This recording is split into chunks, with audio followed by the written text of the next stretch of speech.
Hai teman-teman semua, Assalamualaikum warahmatullahi wabarakatuh. Welcome back to my YouTube channel. Teman-teman, pada video kali ini aku akan membahas tuntas mengenai karantina di Thailand pada masa pandemi ini.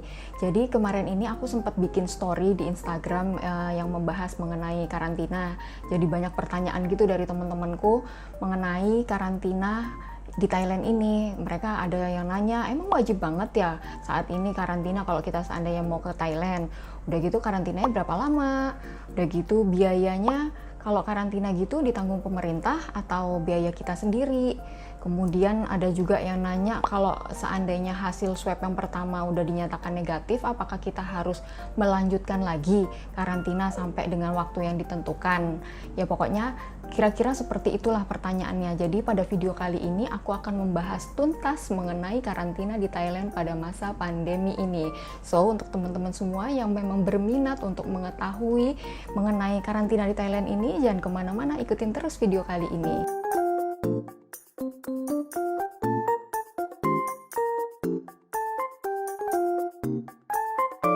Oke, teman-teman, menjawab pertanyaan pertama yang menanyakan bahwa memang wajib banget ya kita ikut karantina kalau seandainya kita mau ke Thailand saat ini. Jawabannya adalah yes, yes, yes. So, no excuse ya untuk siapapun itu, baik warga negara Thailand ataupun warga negara asing, itu wajib untuk karantina saat kedatangan. Jadi pokoknya kalian begitu jebret nyampe nih di airport gitu kan, kalian langsung deh tuh dijemput, kita nggak bisa mau lari ke sana ke kanan ke kiri, nggak bisa. Itu bener-bener dibikin jalur khusus sampai penjemputan pihak hotel karantina ini gitu. Jadi pokoknya intinya jawabannya adalah wajib, baik untuk warga negara Thailand maupun warga negara asing, seperti itu. Nah, jadi di negara ini tuh mengadakan dua karantina, yaitu alternatif state karantin, itu yang diperuntukkan untuk warga negara asing dan biayanya adalah ditanggung pribadi. Nah, satu lagi adalah state karantin. Kalau state karantin itu diperuntukkan untuk warga negara Thailand saja dan itu free. Pemerintah yang akan pemerintah yang akan menanggung seluruh biaya karantina untuk warga negara Thailand yang datang kemari gitu. Dan kalau untuk warga negara Thailand sendiri, yaitu state karantin, itu juga diadakannya di hotel-hotel juga. Ada juga yang hotel bintang 4, bintang 5 yang memang pemerintah pakai untuk karantina warga negaranya itu gitu loh. Jadi bukan berarti mentang-mentang gratis terus mereka membuat karantina itu tuh kayak di tempat yang kurang kurang layak lah, tidak seperti itu. Jadi kalau bisa dibilang tuh samalah antara untuk foreigner yang bayar ini dengan yang state karantin ini yang memang untuk warga negara Thailand yang free ini. Jadi kalau saya lihat adalah tidak ada perbedaan ya, sama aja, cuman ya bedanya mereka gratis, kita bayar. Oke, nah kemudian kalau ada juga temanku yang nanya berapa lama karantinanya gitu. Nah kalau dihitung total dari kita kedatangan kita sampai kita check out dari hotel karantina ini adalah selama 16 hari 15 malam. Tapi mereka selalu ngomongnya karantinanya itu 15 hari 14 malam karena jadi saat kita tiba itu masih dihitung day zero karantin gitu. Jadi yang dihitung itu mulai besokannya gitu. Jadi tapi kalau di total semuanya adalah 16 hari 15 malam. Kemudian ada juga yang nanya kalau seandainya hasil swab yang pertama sudah dinyatakan negatif, itu apakah kita harus melanjutkan lagi karantina ini sampai dengan waktu yang sudah ditentukan itu, yaitu 16 hari 15 malam? Jawabannya adalah yes. Iya, jadi walaupun hasil dari swab pertama kita itu negatif, kita tetap harus menyelesaikan masa karantina kita ini sampai di hari ke-16 itu. Jadi bukan mentang-mentang kita udah negatif, oh ya udahlah gue negatif, ngapain lagi gue harus dikarantina? Enggak, karena mungkin masih ada kemungkinan kita untuk di 7 hari pertama saat kita swab pertama itu mungkin masih belum terdeteksi adanya virus corona di tubuh kita. Nanti hari berikutnya mungkin mulai ada, kalau seandainya kita cuma berdasarkan 7 hari pertama kita udah negatif terus dilepas, takutnya kan masih ada kemungkinan nih gitu untuk virus corona itu ternyata ada gitu, cuman masih belum terdeteksi yang kemarin, nanti kan malah jadi bahaya. Jadi tetap pemerintah maunya kita 16 hari 15 malam dikurung di dalam kamar ya, walaupun sudah negatif. Oke. Kemudian kalau ada yang tanya range harga paket alternatif state karantin ini berapa gitu kan. Nah, kalau untuk biayanya sendiri adalah dia bervariatif ya. Range-nya itu dari 27.000 baht sampai dengan 600.000 baht. Jadi mahal ya, 600.000 baht, silahkan dikalikan deh itu berapa rupiah. Ya, jadi harganya itu tergantung dari hotel bintang berapa yang kalian pilih gitu kan. Ya kalau misalnya hotelnya hanya bintang 3 yang biasa, ya mungkin kalian bisa mendapatkan harga 27.000 baht saja gitu. Ya kalau hotel yang bintang 5 yang udah mewah sekali, ya pastinya juga harganya mahal ya. Seperti itu ya, nanti kalian bisa tinggal pilih saja deh tuh. Kalau seandainya nih ada teman-teman yang mau ke Thailand dan mau memilih hotel karantina, aku akan menyarankan kalian untuk pilih-pilih deh tuh hotelnya di website Thai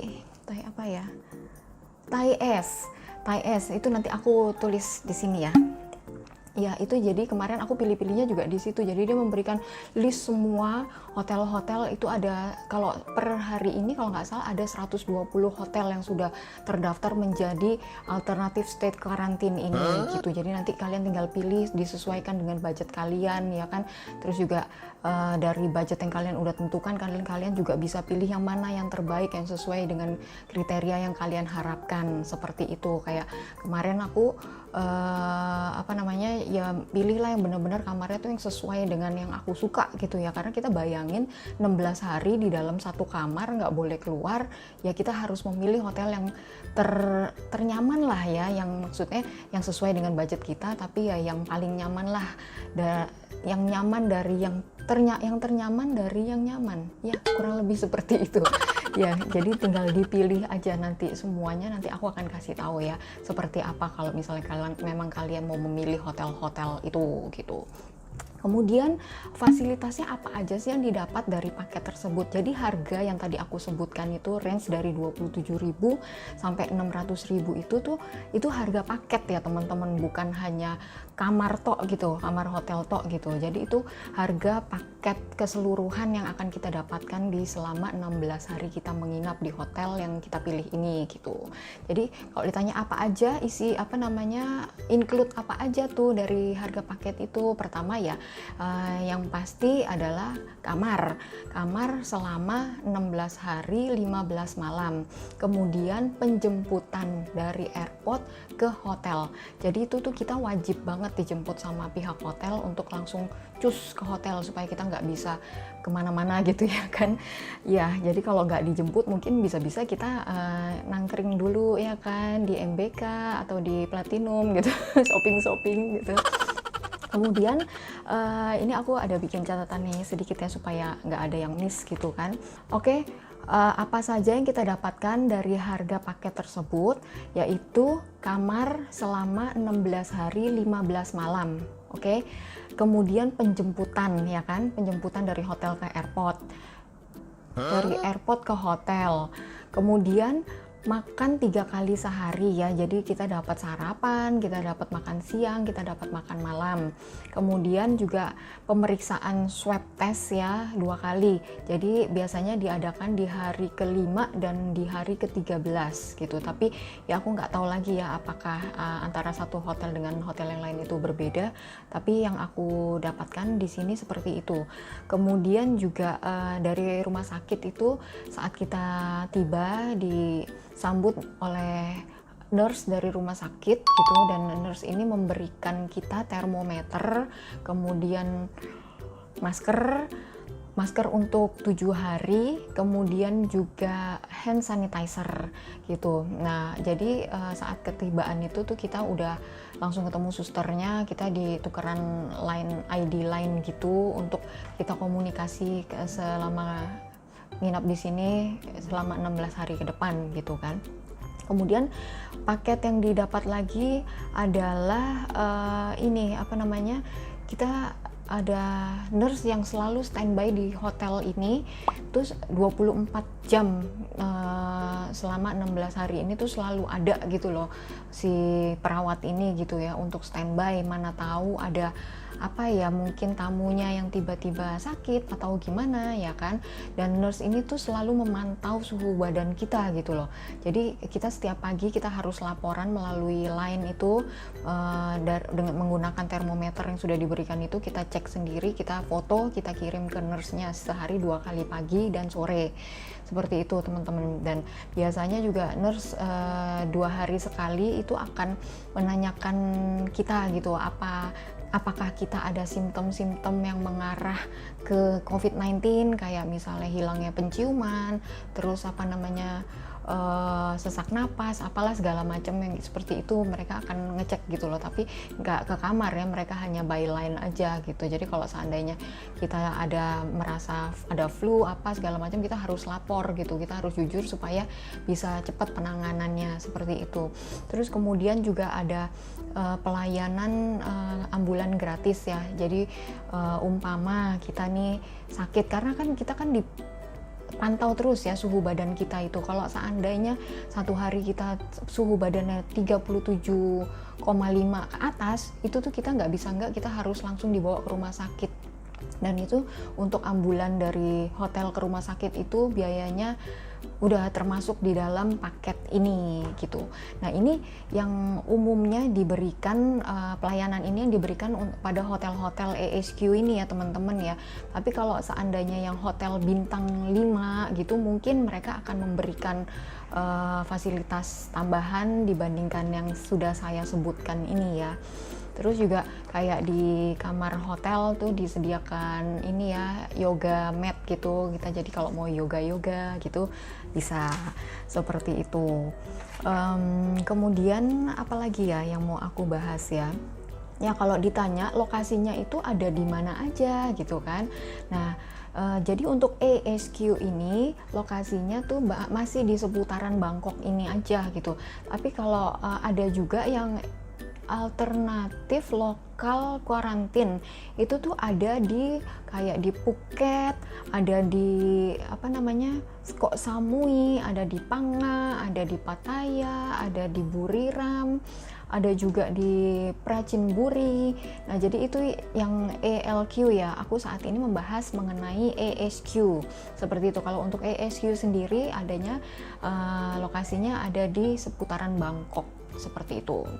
Kemudian kalau kalian tanya bagaimana cara bookingnya, nah jadi kita tuh harus booking sebelum kita keberangkatan ya.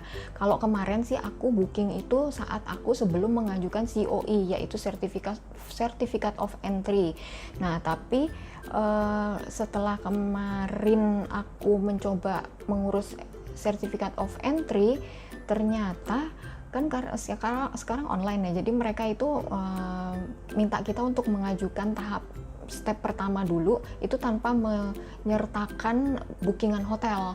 Nah kemudian 2 hari kemudian atau 3 hari kemudian gitu embassy akan mengabarkan ke kita bahwa misalnya kita udah lolos untuk tahap awal, jadi mereka akan minta kita dikasih waktu 2 hari ke depan untuk melampirkan bookingan hotel karantin ini gitu sama tiket pesawat gitu.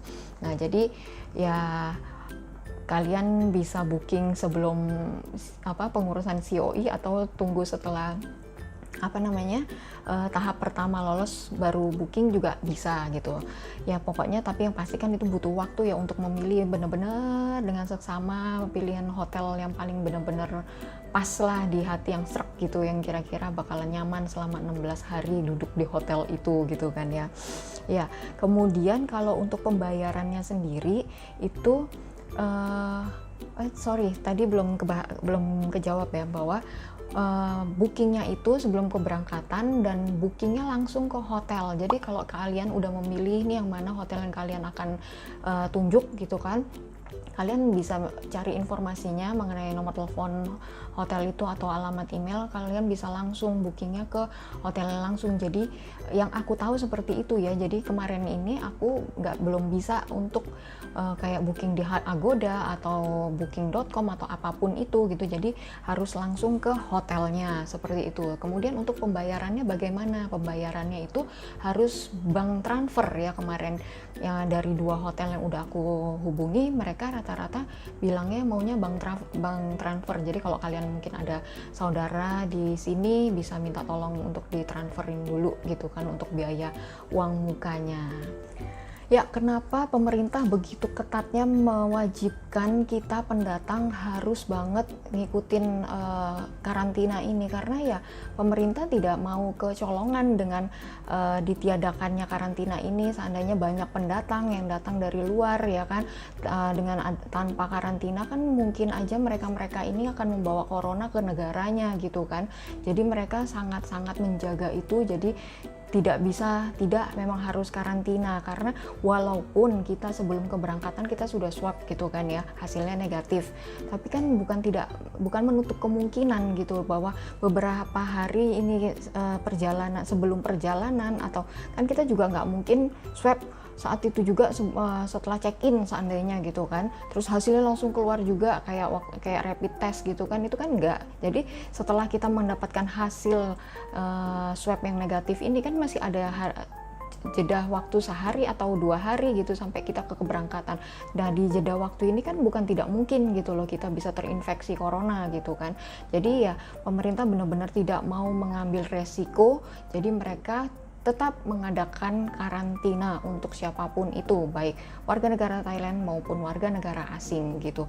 Jadi memang ya kalau dilihat pemerintah Thailand ini tuh cukup baik ya untuk menanggulangi kasus penyebaran kasus corona ini gitu loh. Kalau kita lihat dari kasus yang sudah ada di Thailand ini, COVID-19 di Thailand ini per tanggal 10 Desember di mana video ini dibuat, jumlah keseluruhan yang terinfeksi itu ada 4.169 orang saja.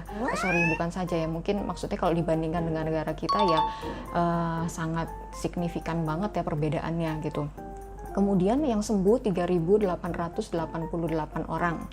Nah, yang saat ini masih dalam perawatan itu ada 221 orang. Kemudian yang meninggal karena COVID-19 ini jumlahnya 60 orang. Jadi kalau kita lihat dari jumlahnya itu ya bisa dibilang cukup rendah ya jika dibandingkan dengan negara-negara lain. Makanya that's why kenapa pemerintah benar-benar menjaga banget, nggak mau sampai kecolongan adanya corona yang masuk ke negaranya tuh, yang dibawa dari pendatang-pendatang ini, seperti itu. Oke teman-teman, aku mau kasih tahu kalian ya mengenai website yang tadi aku informasikan itu. Websitenya adalah namanya Thaies. Nah ini kalian buka website thaies.com. Ini dia akan mengeluarkan list 120 alternatif state karantin atau 120 hotel yang akan digunakan untuk state karantin ini. Nah ini tuh pokoknya lengkap banget, dia membahasnya tuh sangat-sangat lengkap, dari harga-harganya, dari list semua hotel-hotelnya gitu kan. Ini hotelnya bagus sekali ya, hotel bintang 5. Oke, ya ini pokoknya banyak ya list-list ini hotel-hotelnya bintang 4 ya kan. Kemudian ada hotel bintang 3, pokoknya dia range-nya tuh dari bintang 3 sampai ke bintang 5 gitu. Nah pokoknya kalian tinggal pilih aja pelan-pelan gitu, disesuaikan dengan harga budget yang kalian punya ya.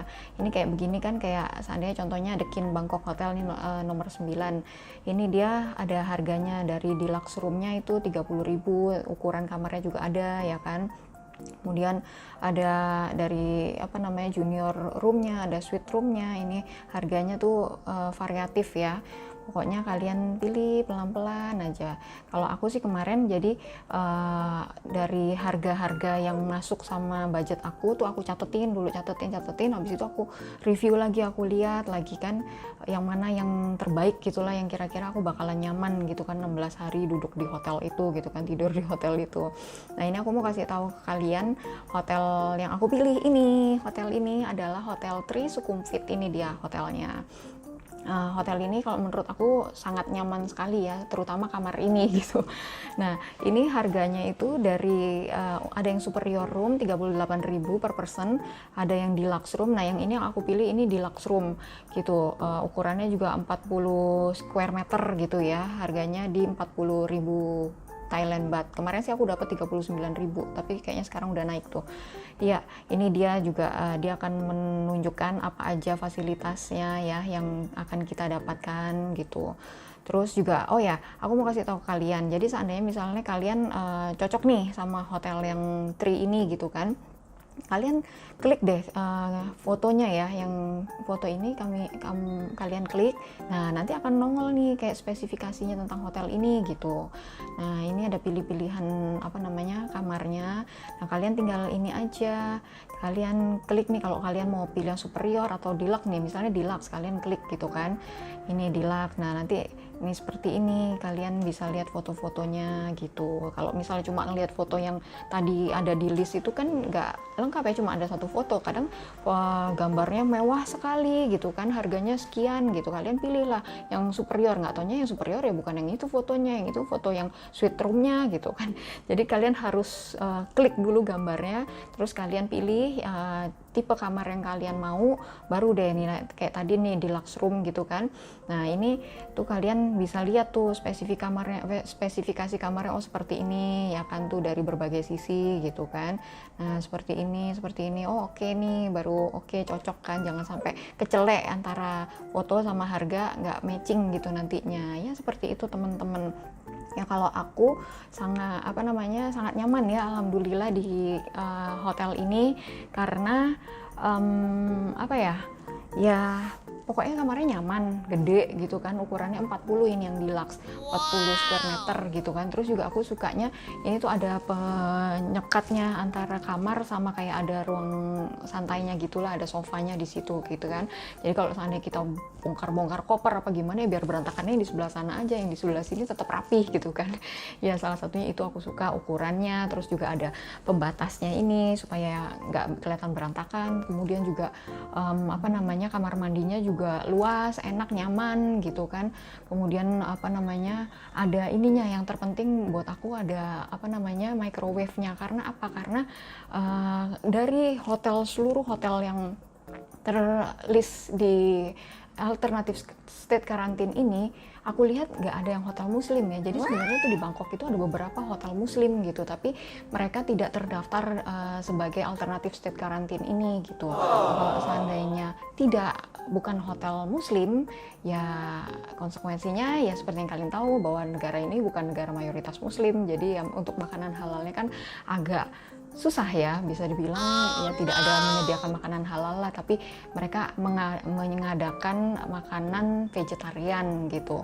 Nah jadi kalau untuk kalian yang agak-agak gimana masalah makanan, kalian bisa deh tuh bawa makanan dari negara kalian ya, dari Indonesia, bawa apa yang kering-kering kayak orek tempe, kayak rendang ya segala macam. Jadi aku memilih hotel ini ada microwave-nya karena aku bawa makanan dari rumah juga gitu ya, walaupun tidak untuk 16 hari, tapi setidaknya ada saatnya aku pingin makan makanan yang aku bawa, makanan halal gitu, aku bisa angetin gitu kan di microwave ya. Itu salah satu alasan aku memilih hotel ini, karena ada microwave-nya. Terus ya kalau kulkas mah memang semua kamar ada ya gitu. Seperti itu teman-teman. Jadi penilaian aku mengenai hotel ini ya, nilainya berapa ya?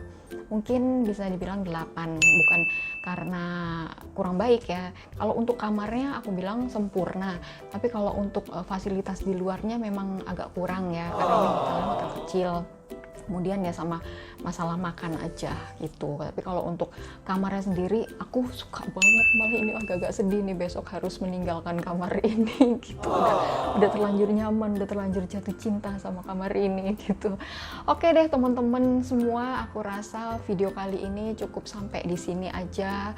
Aku berharap informasi yang aku sampaikan ini dapat berguna untuk teman-teman sekalian yang mungkin akan ke Thailand ya kan. Oke teman-teman, aku undur diri dulu. Terima kasih yang udah nonton dari awal sampai akhir. Sampai jumpa di video berikutnya. Assalamualaikum warahmatullahi wabarakatuh.